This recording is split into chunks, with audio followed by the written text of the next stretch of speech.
feeñ këyit bi. ok asalaamaaleykum mbokku leeral point net rawatina ñi seetaan ci leeral TV ñu am nag benn gan ba nga xam ne kenn du ko présenté Gaston Mbengue lay wuyoo Gaston Xaali Mbengue je pense ñëpp xam nañ ko moom la ñuy fas yéene waxtaan ak moom tey si yenn question d'actualité Gaston Xaali Mbengue leeral point net mu ngi lay nuyu. waaw seen maa ngi lay fay di fay waa leeral yëpp di fay waa kër gi yëpp aussi di leen ñaanal yàlla liggéey bi ngeen di liggéey gën di leer rek comme tur wi yàlla jàppale leen aussi te lépp lu ñu fas yéene lu ngeen fas yéene bind rek wala ngeen koy wax na nekk lu leen leer parce que lu ñàkk a leer mooy yàq lu bëri ci réew mi waaw bu leen nangu kenn ku dul wax lu leer daal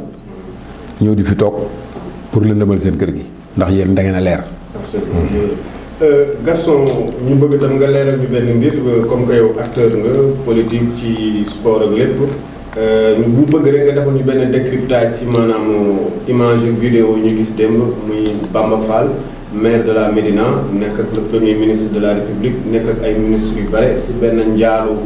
nijaayam bu génn àdduna ñenn ñi interprété ko comme benn rapprochement bu am diggante Bamba Fall bu ñu xamee socialiste jege ñaale Khalifa Sall yow en tant que acteur nan nga ñuy décrypter mbir moomu. waaw jërëjëf mbir moomu danaa sawar wax ci parce que ñoom ñëpp samay rakk la ñu Bamba sama rakk la Boun Abdallah Dionne ñëpp xam na ni sama rakk la ñëpp féetale ma ko Macky Sall sama rakk la Khalifa Sall sama rakk la nii Aminata Mbengue nekkee sama rakk Sénégal ñooy yóbbu mbir rek fu mu àggul mais li Bamba Fall def ak premier ministre fi na ko fekk njaal ñun ay sénégalais lañu dañuy jaalante soo gisee le président Macky Sall pratiquement du toog semaine wala ñaari semaine yu mu demul ci di jaale ji. waaw dégg naa Khalifa Sall magam génn na àdduna waaye def ñoon nii de. waaw xëy na su demeewul nii rek circonstances yi la parce que xëy na Bamba mas naa def loo xam ni Khalifa Sall defu ko woon parce que man loolu mën naa ci wax parce que Bamba Fall en tant que républicain parce que man Bamba dama ni républicain la parce que de tout le temps day ànd ak république bi la preuve man mii mas nay bëgg a def benn meeting à la Médina bëggoon ci invité Idrissa Seck ak Malick Gakou bi ma seetsee dama ni ko bu ko def yow maire nga da ngay amee ay population yu nekk à ta disposition nga war a leen a jàppale war a liggéey dëkk bi mu ni ma nu may def grand ma ne ko nan dem nga waxtaan ci ak premier ministre dana la ci xelal parce que premier ministre bii du politique ko tax a jóg réew mi moo ko tax a jóg ak réussite Macky Sall lépp lu xam ni su ko defee rek Macky Sall dana ci am ndam wala réew mi am ci ndam da koy def la preuve bi ñu demee ci biir ba ñu demee ci premier ministre keroog fu lañ toog ba 2 heures du matin Bamba Fall kontaan yëkkati na fa téléphone ba woo jabaram paas ko premier ministre ñu waxante ndeke ñoom seen yaay yi sax ay mbokk lañu woon mais loolu lépp ci Sénégal la xaj Bamba premier ministre sax keroog nee na ko ñun de suñu sañoon muy man di président ñeen jubóog seen mag Tanor Ousmane Tanor Dieng wax na ko fa loolu maa ngi toog xam nga kon kooku du politique taxu koo jóg politique taxul woon mu koy recevoir mais jàmm moo taxoon mu doon wax ak Bamba Fall yeneen am na fii Bamba Fall dugg na ci kaso bi mais yooyu nattu yàlla la kaso jombul kenn moo bàmmee la yam il a compris aussi loolu du dara bërki démb ndijaayam jógee génn àddina premier ministre dem jaale ko soo déggee ni ñu waxee sax seen yaay yi dañ daan ànd ca Gosaas xaritoo mu dem jaale ji mais loolu ñëpp dañ ko war a loué man l'acte de Bamba Fall d'abord l'acte du premier ministre ñëw représenté si Macky Sall yónni ko fa acte bu noble la Bamba Fall réponse bi mu joxe aussi ñëpp dégg na ko ñi ma àndal jaale si wun ma yéen acte bii ngeen def acte bu rëy la ci man parce que gor ay acte gor rek moo mën a fay acte gor tontu boo gis dafa am lu ko waral Bamba Fall tontu ci wax loolu et delloo leen jukkal gërëm Macky Sall mi nga ni nen. nan nga koy décrypter genre tontu boobu. non nen lu dul républicain la Macky Sall tey moom la yàlla dogal moo nekk ci réew mi ku mu neex ku mu naqari moom la fi yàlla teg mais mandat du jeex bis bu ne 5 ans yu ñëw beneen mandat dana am mais ki fi yàlla dogal mu nekk fi na ñëpp ànd ak moom même soo àndul ak moom ci politique bokku leen parti mais ñu ànd ak réew mi kon c'est-à-dire Sénégal pour lu jëmale Sénégal kanam su mandat jeexee ñu def élection ku yàlla ne su yàlla ne Macky Sall fii toogaat moo fii toogaat pour deuxième mandat su ne daf fiy jógee ñaanuma nag man yàlla mu jóge fi eggale deuxième mandat keneen ñëw ku yàlla dogal nga ñëw toog ci sa deuxième mandat sa beneen mandature commencé ko soo ko commencé liggéey su baaxee ñu ñaanal la nga amaat beneen deuxième mandat ainsi de suite ainsi de suite. njaal boobu gisoo ni fenn fu nga xam ne politique vraiment lalu ko. xam nga au-delà de njaal. xam nga ndaje. parce que kii. non acteur politique yeeg analyse yi. non xam nga ndaje. li am na lu ci mandat ci suuf. xam nga ndaje. muy ca gàmmu gaag màggal gaag partout ci ngénte yeeg dëj yeeg yëpp lépp lu fu ndaje am rek politique dana fa xaw a lalu même su concerné yi tegul affaire politique seetaankat yi dana ko dugal ci côté politique ndax politique moom dafa nekk loo xam ne dafa naturel ci dëkk bi mais parce que Bamba Fall nee na PS laa nekk ba léegi malgré que waa PS ñëlee sax nee na nu dàq nañ leen mais moom nee na PS la nekk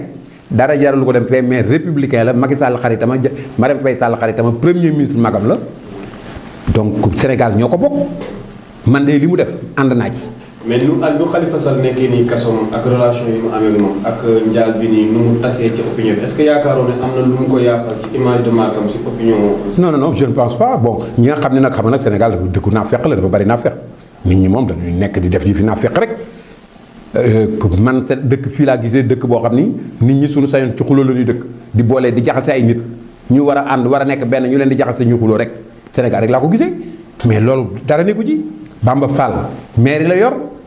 la preuve profité na ci wax ay doléance su population Médina yi ci marché bi ci jàkka ji ci stade bi ci lépp xëy na lii su amul woon doléance yooyu du ko mën a def ci nag république rek moo mën a jàppale dëkk muy lu ko gëm a dëkk beneen dëkk bu ci bokk yem c'est la même chose bërki démb lii Ahmed Fall Braya def à Saint-Louis acte république. waaw dinañ ci dellu si xam mais kii Bamba Fall yaakaaroon ni fu mu waxee ni am na lu def lu rëy maanaam lu rëy moo koy fay te jëf ji ñu ko defal neex na ko lool est-ce que yaakaaroon ni benn bis transhumance mën na ci am wala yenn. xam nga ban cadre la mën liggéey mën am ak. xam nga man moo transhumance dama ko contre. parce que fii transhumance li ñuy wax transhumance ca Senghor la commencé ak ñoom Lamine Gueye ki Mamadou Dia ki Ablaye Wade ak ñëpp a mas a jëm ci benn nekkoon ci benn parti. Macky Sall jëkkewul PDS. ñëw na jógee na fa ñëw PDS jógee na PDS defar parti am nan bàyyi affaire transhumance soo man et puis nit day avancé soo nekkee ci benn mbir ba ci yàgg mu wóor la ni yow mbir mii nga nekk du jëm kër jëmul kanam ci yow dañ laa dénk commune. nga war koo liggéey nga war a soppeeku defar liñ la dénk politique du jeex ñoom ay xale lañu politique du jeex c'est pas parce que dama war a fekki Macky Sall mi nga xam ne moom la yàlla dogal mu nekk ci bopp réew mi que dama transhumé su fekkee ne li muy liggéey baax na mais ñaanal ko yàlla ñu may ko chance man su ma doon Bamba Fall je t'assure ak lii réalisation yi ma gis Macky Sall def ko dama koy jàppale sax mu am deuxième mandat. waaw dama koy jàppale moom deuxième mandat su deuxième mandat bi jaxee nag après nag 2024 foofa la bataille bu farouche ba war a nekk mais soo fekkee nit kuy liggéey li muy liggéey baax dox sëriñ si d'accord ci xalif généraux yi d'accord ci ñëpp d'accord ci vraiment. ah Moustapha Sy d'accord aussi de. Moustapha Sy man. Moustapha Sy bi ñu war Moustapha Sy. sëriñ yi wax kii. non su ma sañoon nag foofu la ma ci doon wax naa ko ci non comment. L'Ablaye Aliou Sall waxoon léegi non comment jaratul commenter loolu wax nañ ci ba pare jaratul commenter et je pense que yàlla xam na yàllaa ngi ñuy gis dëgg gi feeñ na donc voilà. xamee nañ le parti socialiste membre parti socialiste sa jigéen Aminata Mbengue Ndiaye parti socialiste crise bu am bi nii parti bi tas nga gis entre guillemets Aïssata Tall Sall dem Khalifa Sall nekk prison Bamba Fall tam ñu accusé wala ay sànni xeer yow noo dundee tasaaroo parti boobu héritage. waaw mais man entre parenthèses man nag musuma bokk benn parti. parti socialiste nag fa laa dëkkoon ba ci depuis sama ñoom papa ak yëpp mais man mosuma am carte waaw mais mosuma am carte fenn ku mën a génne benn carte ni am naa carte parti socialiste wala PDS wala APR ni ko génne loo ma laaj ma jox la ko man mosuma am benn carte man Sénégal mooy sama parti luy jëmale Sénégal kanam laa gis. comme posé nga ma ci question nag parti socialiste mënoon naa demee neneen lépp suñ ko tegoon ci yoon xëy na dundal ko na mu daan dundee bu njëkk ba congrès ñëw xëy na coow du am mais c'est pas parce que Ousmane Tanor Dieng ànd naa ak Macky Sall rek ñu ni que parti bi day yàqu. Ousmane Tanor c'est un pacte qu'il avait signé avec Macky Sall moo ko am Moustapha Niasse et Macky Sall les a rendu ça très bien trop bien même fay na leen bor yëpp parce que nag dañu àndoon pour fal ci qualifié deuxième tour ñu ànd gouverner boobu ba tey ñu ngi ànd di gouverner donc problème vraiment amu ci c'est que nit ñi nag ñoo bëgg rek toujours di lëndëmal ay mbir ak yooyu mais parti socialiste bon suñu demee ba parti bi nar a yàqu ah Tanor nag en tant que responsable aussi nag fi ñu ko fii lañ ko doon xaare mu jëlee responsabilité am c'est tout man Khalifa Sall sama rakk la ñëpp xam nañu sama diggante Khalifa Sall sama rakk la sama xarit la kenn yéenewu ko lii kenn yéenewu ko mais li may wax rek toujours ay àndandoog ay nit ak ay influenceurs ñooy taxaw di yàq réew mi ci réew moo xam ne ñun ñëpp ko bokk. ñu wax nañu Tanor la depuis congrès sans débat bi ak Abdou Diouf loolu mooy di problème bi ñoom Djiboka Moustapha Niasse Guèye. waay am na benn problème si Ousmane Tanor Dieng. mais y a aucun problème Ousmane Tanor booba tey Ablaye Wade ñaata yoon la ñàkk élection yow bëgg a juddoo ba tey Ablaye Wade da nga ñàkk élection ba ko yàlla dogalee daf ko am dafa gagné Ousmane Tanor su yàlla nee du nekk président du ko nekk mukk président de la république ndax moom dégg na ndomba gu ne ndomba tànk gu ne dégg na ko à part président de la république. Mamadou Diop Decroix nee na dara bu Tanor soo fu moytuwul mu présenté sax 2019. su ko waaw man su ko neexee présenté wu ça dépend mais li ma wóor mooy Tanor bi ma xam ci gore dëggu ak jub moomu kese du jël dem di wax ma ngay présenté wu xanaa Macky Sall ne ko mën ngaa présenté wu mais moom du présenté wu ca nag xam nga am na yoo xam ne moom ay tur yoo xam ne bugguma sax nga koy tudd parce que dafa am nit ñoo xam ne ci Sénégal ban leen xamee ba tey seen métier lenn la politicienne c'est-à-dire fal folli fal ak folli rek lañ fi nekkee du ñu jéem a falu mu fal ak folli def seen benn groupe fal ak folli man kenn rek laa ci yërëm ci fu ma waxee wax ko mooy sama rakk ji ci Malick Gakou Malick Gakou place am nekkul foofu waaw place am moo doon ñëw malgré ses divergences avec l'AFP mu toog ànd ak Macky Sall liggéey ba lu yàlla yi def mu def ko parce que moom il reconnaît que Macky Sall ngi liggéey te dama koy li may wax lu ma leer la Macky Sall xaritamam ku ci ne am nga sa téléphone morom na ca parfum bi xeeñ ci côté yooyu it parfum trahison la ñu ngi koy bëgg dañ ko nar a trahir donc qu'il n'a qu'à prendre ses responsabilités ñëw liggéey ci réew mi waxuma nag réew meneen mais des partis réew mi mooy Sénégal ñëw liggéey ci Sénégal ànd ak le président liggéey ba 2024 il a la capacité am na njàng mi il a le temps. beneen question bi mooy yaa ngi doon bañ léegi mbirum transhumance mais gis nañ ni politiciens yi dafa mel na fa tooy rek dafa mel na opposition bi dafa metti ñu toogee ba yàgg ba ñu gis rek dañuy gis ay nit transhumé fan yi gis nañ Emmanuel Macron président en France ñëw Sénégal ku mel ne Ahmed Fall Braya ñu xamee ko ci PDS dem ci comité d'accueil ba mu indi lëmbee ci biir parti démocratique Sénégal est-ce que tamit suñu politiciens yi amul problème de moralité est-ce que foofu it jiite nit ñi dégg naa li nga wax mais Ahmed Fall Braya transhumé wul de Ahmed Fall Braya ñëpp xam nañ ni Ahmed Fall Braya ndar da koy séddoo kenn ëppalewu ko ci ndar kenn ëppalewu ko fa waa ndar ñoo ko bëgg heureusement Mansour Faye mi meeru ndar xam loolu bi ñuy invité Macron mu war fa dem war a def ay réaliser ay projet à Saint-Louis mais Ahmed Fall Braya surtout langue de Barbarie nga xam ne foofu feefam la gétt Ndar mais su ñu ko woon ñëwal mu bañ sax population yi su ma doon ñooma dama dañuy bàyyi Ahmed Fall Braya parce que Ahmed Fall Braya wutul politiqueul pour boppam Ahmed Fall Braya day politique pour Ndar su gisee lu Ndar lu fa jëm lu baax da cay ànd te man wóor na ma ni si c'était à recommencer mu defaat ko parce que xam naa ko bu baax ci relation ak Macky Sall dox naa ci lu bëri damay waxanteeg moom du ma toog ñaari fan ñun waxantewul xam naa ne Ndar a ko ñor Macky Sall ngi liggéey di jéem a kii lu suqali Ndar mu ànd ak Ndar mu ànd ak Macky Sall ci liggéey Ndar ça n'a rien à voir nag ak parti am ak politique waaw. beneen question bi voilà beneen question mooy Moustapha Sy Djamil noonu la tudd. tey waay waaw noonu la. Moustapha Sy Djamil. waaw Moustapha Sy Djamil gis nañu mu amal ay genre divergence d'idées ak benn gouverneur ci benn gàmmu à Louga yow waa Louga nga. yow nan nga gisee loolu nga gis fan yi daal yenn sëriñ yi sant yenn sant yi dañuy ŋàññi Macky Sall même su dee kii spécifiquement moom day def politique waaye ci biir gàmmu la ko defee ba gouverneur bi mat. non loolu man gisoo ma ko neen peut-être que foofu it émotion ba ëpp ndax ni gouverneur bi demee et tout ça man Moustapha Sy Djamil sama xarit la sama frère la ñëpp xam na ni nit ku baax la politique nag soo demee ba koy def moom c'est tout affaire sëriñ ak yooyu ah. waaye da ngay dafa comporté wu en politicien comporté wul en sëriñ en politicien la comporté wu wax ay waxam mais moom d'après li mu wax yëpp ak gërëm ya mu gërëm Macky Sall ak ni Macky Sall frère am même am na loo xam ni su fekkee ni vivre nu ko ak Macky Sall sax du foofu la koy waxee Moustapha Sy Djamil politicien la mais intellectuel la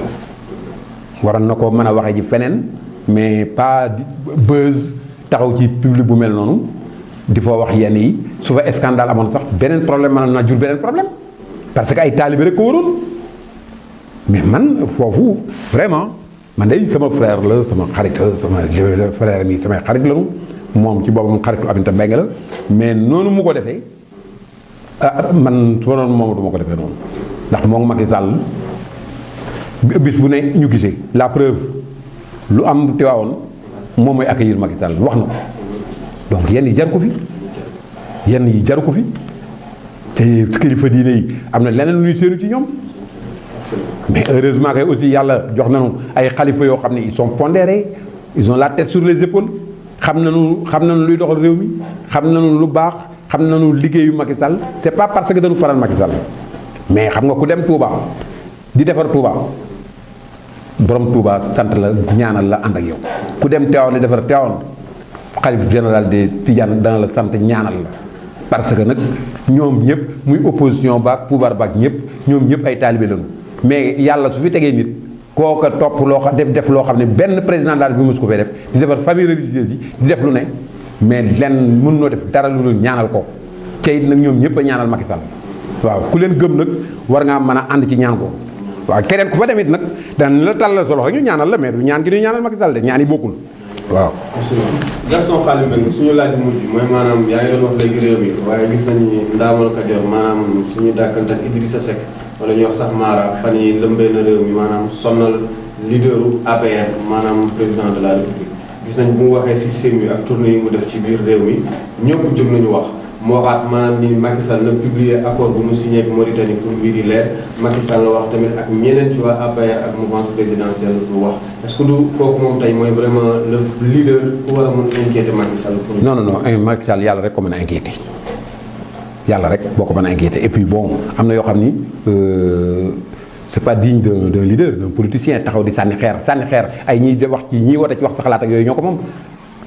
ñiy woote wax sa xalaat ñoo moom yooyu di sànni xeer Idrissa Seck saa yu ko neexee Macky Sall recevoir ñu tëju wax en tant que responsable loolu mooy responsabilité saa yu bëggee dana toog ak Macky Sall ñu toog wax mais dañuy invité ay débat yoo xam ne wóor leen ni lii ngay invité du am parce que nag président de la République nekku fi pour di débat am na ñeneen ñu ko war a débattre mais taxaw di sànni xeer comme ça di wax yoo xam ni bon en fin de compte il dit vraiment man day je l'estime bien mais ci côté boobu moom du rolam rôle bi muy joué du rolam na changé genre politique parce que wër réew mi moom Macky Sall wër na fi réew mi ba réew mi jeex sànniwul kenn xeer ba ni mu jëlee pouvoir bi te pourtant moo jëkk moo commencé wër réew mi ku fi wër réew mi moom ngay toppandoo ndax moom moo fi wër réew mi en 2008 2009 2010 ba 2012 di ko wër concrètement di def lu concret di wax ak ñi mu ko war a waxal ca foofu fa mu doon dem ba ni mu jotee ci réew mi jarul nag di sànni der di yàq der rek di wax gaz ak pétrole ak diamant ak or ak yu kenn xamul nan ànd ñoom ñëpp benn lañu ñoo bokkoon fu nu nekkoon muy PDS nan ñëw taw wax ak président bi ni ko lii ak lii ak lii soo ko defee dana baax lii ak lii ak lii Macky Sall foofu la leen di xaaree mais xaarewu leen feneen tey ca transhumance yooyu mais kenn gis nga Sénégal dafa bari ay républicain man am na fii ay responsable yu bëri Ahmed Fall Braye mais républicain moo tax mu recevoir Macky Sall ak Macron à Saint-Louis day gisanteeg Macky Sall fii parce que sénégalais la Macky Sall mooy président de la République tey su la soxla woon yow Massène nga dem léegi da ngay dem ku ci mel ni par exemple Mamadou Lamine Keïta mooy maire Bignona nekkoon PDS tey mu defar mouvement nekkul fenn mouvement la nekk mais dafa dem waxtaan ak Macky Sall parce que ay morom lañu ñoo bokk jamono ñu déggoo ci wax ku ci mel ni Fallou Fall bu Mbirkilaan ba mu xoolee ba xool AFP la nekkoon après mu nekk grand parti ba mu waxtaan ak Macky Sall wax ko dik ko ni ko danaa defar danaa la jàppale ci Mbirkilaan mais su ko bañee buggul waa Mbirkilaan loolu tax mu dem def mi gëm bu rëy ci Mbirkilaan parce que waa Mbirkilaan a tax mu dem ku ci mel ni Adama Fall bu ndànd sama ndijaay ndànd ñun ñoo fa dëkk man ndànd laa dëkk la man ndànd la tey maa ngi moom ànd ba ci Macky Sall su demul woon waa ndànd ngi may dégg dat koy dàq parce que nag ak ku nu mën a fal muy Louga muy Ndar muy ndànd gëm a dëkk muy fépp dañ lay fal pour dëkk bi ñu defar ko parce que ndànd dafa bokk ci dëkk yi gën a màgg ci Sénégal ndànd Louga Kébémer danoo bokk ci dëkk yi gën a màgg ci Sénégal donc ku ñu ko jox da ngaa war a dem ànd ak pouvoir bi pour ñu liggéeyal la ko ak ñeneen ak ñeneen ak ñeneen su ma ko doon lim fii. mais ñi ngay lim yow dafa mel ne xanaa yow ci intermédiaire Macky Sall nga wala. mais du ma intermédiaire u Sénégal laa dama bëgg lu doxal Sénégal man lu ma gis lu baax luy doxal Sénégal dama koy def ñi ma yóbbu ca premier ministre Boun Abdallah nga xam ne moom dafay yaatu lépp luy defaral Macky Sall wala luy defaral Sénégal lu jëmale réew mi kanam luy avancer le PSE bi da ciy ànd foo ko wooyee ni ko que kii lii la dafa bëgg a jàppale Macky Sall dafa lay recevoir toog wax ak moom parce que loolu la ñuy xaar ci sénégalais yi ñu am esprit de communication ñu am esprit boo xam ni ànd nekk benn ñoom ñëpp ca ku ma ci mais ci yoon woowu sax yóbbu boobu ci la Bamba Fall mi jaaree tey ba lii am. premier ministre. oui parce que il a été noble dem fekk premier toog ak moom ak ñeneen ak ñeneen ak ñeneen su ma la limaloon duñ fi jógee am na ci nag ñoo xam ni dañu ànd ak un peu de malhonnêteté malhonnêteté mooy lan mooy dem toog wax ak premier ministre wala wax ak président ba pare génn di def leneen suñu la joxee rajo ngay wax leneen mel ni bii toog ak premier ministre. wala toog ak président. mbirum naa fekk daal. ah daanaka yaa ko wax loolu la te ñoom ñëpp a ngi dem suñu toog a taxawee nag ci rajo yeeg ci plateau yi ku ci nekk yi wax lu ne di yekk lu ne président wala ngay yekk lu ne premier ministre. or que dara du ci dëgg man su ma amee lu may wax président wala lu ma wax premier ministre su ma toogee ak moom dama koy wax li ma xalaat mais du ma dem ci presse bi wala ma envoyé la message wala envoyé la WhatsApp wala yooyu wax la li ma xalaat mais du ma dem ci presse bi pour di wax ni parce que su ma waxee leneen weddi sama bopp man tey ku ma gis tey ma xas Abdou Diouf weddi naa sama bopp sama mbokk ku ma gis ma xas Macky Sall ak li ma wax ci moom lépp weddi naa sama bopp ku ma gis ma xas Boun Abdallah Dionne en fin de compte dañuy wax sax ne maa bon parce que nit ki doo jaar ak moom fu ne wëlbatiku dem ci rajo yaag presse beeg fu ne nga fay wax loolu du yoon ça c'est pas sénégalais nan ànd ñu nekk benn ñu jubbanti réew mi yàlla suturaal nañu Macky Sall ñëw na far yàlla feeñal gaz feeñal pétrole feeñal yooyu yëpp ñu koy seeti tey ba xam fu mu nekk ñu am yaakaar même ñun suñ ko dul jariñoo suñuy sët ak suñuy doom ñoo koy jariñoo donc buñ fi nekk yi wax ba li dal yeneen réewu pétrole yi dal nu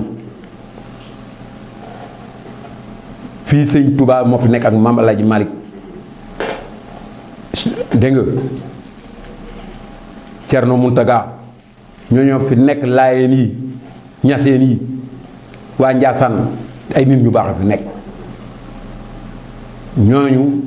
ñoo ñaanal Sénégal bu ñu ñaanal Sénégal nag ba Sénégal yàlla génneel ñu ay ressources wu den ko won pour l'avenir ay politiciens ñëw tax bëgg ñu ko yàqal ci ay wax ak ay opportunisme non kenn du ko nangu kenn du ko nangu actuellement ci rajo yeeg ay kii cinéma lañ def billaay cinéma lañ def waxkat yi